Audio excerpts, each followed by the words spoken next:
কৃষবাবু আমাদের যখন মা বাবাকে নিয়ে ডুয়ার্স এসেছিলো ঘুরতে, তার এটা ছিল তৃতীয় দিন। মানে প্রথম দিন ভুটান, দ্বিতীয় দিন আমরা গেছিলাম কোচবিহার এবং তৃতীয় দিন আমাদের আজকের গন্তব্য কোথায় সেটা তো বলবোই। তার আগে আমরা কিছুটা পথ এসে একটুখানি ব্রেকফাস্ট করে নিচ্ছিলাম।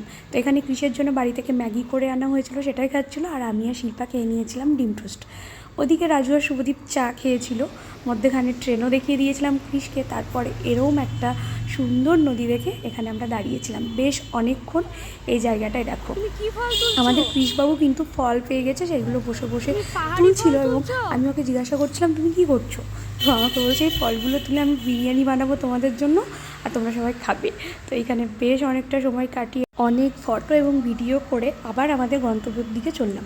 আমরা কিন্তু দুজনে মানে দুটো বাইক নিয়েছিলাম, একটাতে আমি, শুভদীপ আর কৃষ, আর আরেকটাতে শিল্পা আর রাজু ছিল।